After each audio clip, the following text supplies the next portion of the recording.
আপনি কি জানেন রাস্তার মাঝে এরকম দাগগুলি কেন দেওয়া থাকে? তাছাড়া তাজমহলের উপর দিয়ে কোনো বিমান উড়ে না কেন?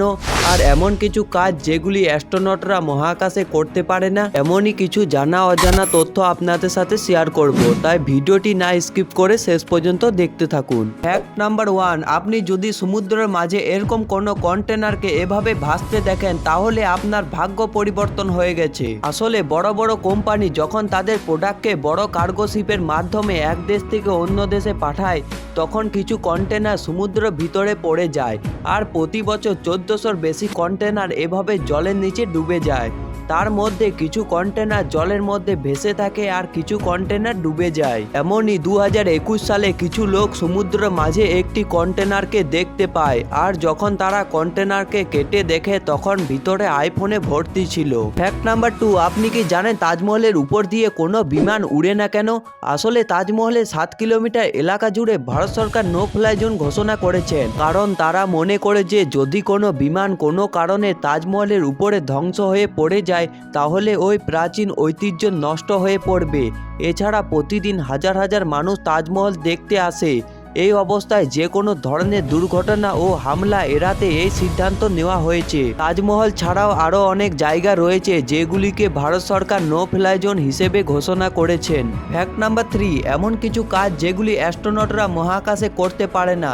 কাঁদলে মানুষের দুঃখ কমে, কিন্তু আপনি মহাকাশে কাঁদতে পারবেন না, কারণ মহাকাশে গ্র্যাভিটি না থাকার কারণে তাদের চোখের জল নিচে পড়ে না। এছাড়া অ্যাস্ট্রোনটরা ঠিক মতো স্নান করতে পারে না, কারণ জল তো নিচে পড়ে না। এজন্য তারা টাওয়ালের উপর জল দিয়ে শরীর মুছে ফেলে। আর মাথা পরিষ্কার করার জন্য তারা এরকম ধরনের শ্যাম্পুকে ব্যবহার করে যেটা কিনা ধোয়ার প্রয়োজনে পড়ে না। অ্যাস্ট্রোনটরা তো আমাদের মতো টুথব্রাশ করতে পারে না, যেমনটা আপনারা দেখতে পাচ্ছেন তারা টুথপেস্টকে না ফেলে দিয়ে বরং সেটিকে গিলে ফেলে। ফ্যাক্ট নাম্বার 4, আপনি যে সাপটিকে এখন দেখছেন এর নাম হলো ব্ল্যাক মাম্বা।